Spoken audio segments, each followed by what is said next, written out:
Bismillahirrahmanirrahim. This is a translation of a dars given by Imam Rashid Sahib. Allahumma salli ala Muhammadin wa ala ali Muhammadin kama sallaita ala Ibrahim wa ala ali Ibrahim innaka Hamidum Majid. Allahumma barik ala Muhammadin wa ala ali Muhammadin kama barakta ala Ibrahim wa ala ali Ibrahim innaka Hamidum Majid. Imam Sahib says that Huzur, may Allah be his helper, in a recent Friday sermon, he gave an extremely eloquent and a sermon.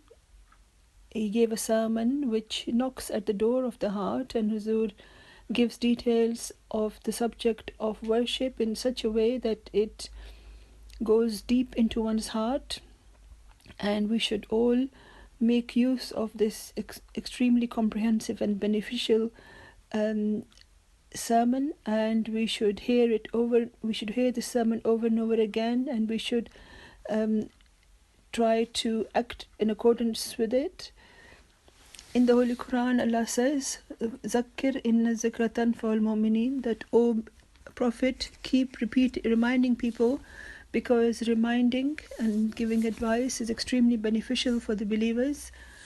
In the background of this sermon, Imam Sahib wishes to present some traditions to do with the worship of Allah. There are many matters which have been mentioned previously several times, but I feel the need, and I feel like present these things before people over and over again and again. In the first tradition, Imam Sahib says that Hazrat Umar Raziyallahu Anhuma said, the word Anhuma here, he said it refers to two people. Usually when we mention one companion, we say Raziyallahu Anhu, but this word indicates that may Allah be pleased with Hazrat Umar and Ibn Umar and his son. He narrates that the Holy Prophet ﷺ said at one occasion that Salatul Jamaati afsalu min Salatil Fazzi, that the salat which is offered in congregation has a far higher status than that which is offered individually and separately on one's own. And he said that bisabin wa ishrina daraja, which means that it is 27 times more exalted, more special than that which is offered by one person on his own. This tells us that the instruction in the Holy Quran of establishing salat, the Holy Masih Sani Zanu said in Tafsir Kabir that this means that people should offer congregational salat. This instruction of the Holy Quran requires that one must offer congregational salat, and that is the proper manner of establishing salat. In the next tradition, the Abu Hurairah Anhu relates that he heard the Holy Prophet ﷺ say, Imam Sahib saying that sometimes this style is found in the traditions, and in some a companion and what he says about the Holy Prophet ﷺ is mentioned together. But in this particular tradition, what is very important is that he said that I heard the Holy Prophet ﷺ saying this with my own ears. So there is an expression of love and kinship with the Holy Prophet ﷺ. So he said that the Abu Bakr Azanu said that the Holy Prophet ﷺ said that when the salat begins, that when the Imam comes and Allahu Akbar is said and the salat begins, then do not come to join the salat, that you run towards it, and in fact you should come and join in the salat in such a way as if you are walking normally, and on you it is absolutely essential that you walk with elegance and dignity. You shouldn't rush and run to salat. And then he said that whatever salat you are able to join in, whatever you are unable to perform, then you should perform that. You should join in that behind the imam. And whatever salat is left, then you can complete it by standing up afterwards. So it's a very simple principle, and it's a very clear guidance that while coming towards the mosque, you should come quickly, but not you shouldn't run. And quickly means that you should come slightly earlier than salat, so that you can join in the salat completely. And you should not attempt to join by running towards it. This is not right, and one should accept the and offer the salat which one is able to in the salat, in the congregational prayer. And if there's any left, you can do it afterwards. And with reference to this, Imam Sahib is saying that what's worth mentioning it is that until the imam says salam on both sides and completes the salat, no one is allowed to make any movement, even somebody who is to complete their salat, because up to that point the salat is not finished yet until the salam on either side is completely finished. And only then should the person who has to complete some salat, only then he should stand up. Another narration, it also says that if any one of you leaves home, Imam Sahib is saying that people think that they will be left behind if they miss any part of the salat, but this hadith removes this fear and says that if any of you leaves home, then the moment he leaves home with the intention of offering salat, so from that moment it is as if he has joined the salat, he is a part of the salat. So with an elegance and grace one should go towards salat, and one should try to offer the whole salat.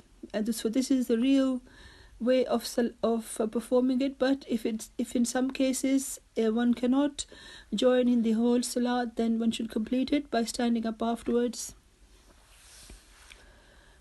In the next tradition, which is taken from the book of tradition Bukhari, related by Abu Hurairah Zanho, Imam Sahib is saying the first two traditions were taken from one of the 6 authentic books of tradition called Muslim Sharif, and this one has been taken from Bukhari.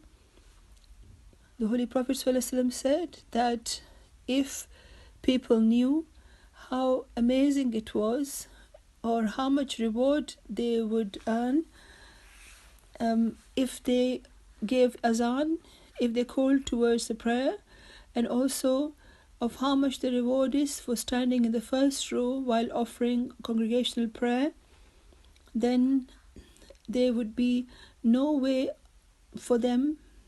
other way for them but to draw lots, and they would vie with each other in trying to go first, and everyone will desire to get this honor. Giving azan is a great pious deed. To say it properly with a nice voice and a correct pronunciation, and to call people towards salat, this has got a great reward. This has been mentioned. And also to stand in the first row, this has a great reward compared to the other lines, and this is mentioned with great detail in the traditions. So the Holy Prophet ﷺ said that if people know that how much reward there is of giving azan, and how much reward there is to stand in the first row, then for them there will be absolutely no other way of making a decision but to draw lots, and whoever's name would be drawn, that person is the one who would join, who would either offer the azan or stand in the first row. Imam Sahib is saying that the same applies to the other rows as well, that until the first row finishes, until it's completed, the second row should not be begun, and the beginning of the second row, and every subsequent row should always be made from the middle. One cannot start a row from either the right or the left, and then the new row cannot be begun until the first one is completed. So it is more reward. It gives more reward to stand in the earlier row, in the first row, and then come, and then slowly other new people joining in can start forming the other rows. Huzur gave a sermon once in which he gave detailed guidance about this. He said that when one row is finished, then the second one, even if one person is standing on their own in the next row, then even then it will be a row can be formed, and then the next person coming should join from the right, and the third from the left, and so on. So such clear guidance is given to us in the traditions of the Holy Prophet ﷺ, and also Huzur's instructions are exist, but we still need to repeat these matters so that everyone is able to offer their salat accordingly.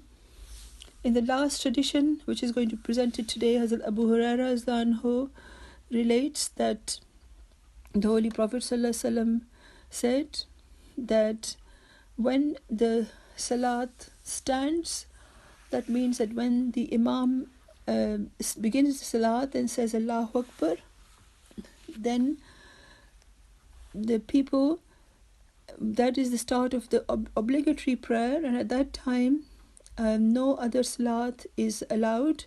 This is extremely important. Imam Sahib is saying that when the obligatory prayer begins, and that is the most superior, so we should leave all other salat, whether it is sunnah or optional prayer. One should abandon all other salat, and one should not continue to do one salat while the obligatory prayer is being lost and its rakats are going by. In a tradition, it says that a gentleman came to the Holy Prophet ﷺ, and the obligatory prayers were being offered, and he came and started doing his own salat and went on doing it. The Holy Prophet ﷺ looked at him and said that, is it possible to offer two salats at the same time? If there is an obligatory prayer happening, then that is more superior, and that is the one which one should join. And any sunnah or any optional prayers that have to be offered, one can do it at a later stage, but one should leave one salat and join in the obligatory prayers, so one should not lose any of the rakats of the obligatory prayer. Imam Sahib is saying that we have repeated these things many times, but I wish to explain these things again and again so that they become embedded in our minds and we are granted the ability to act upon them. May Allah grant us the good fortune to act in this manner. Ameen summa ameen.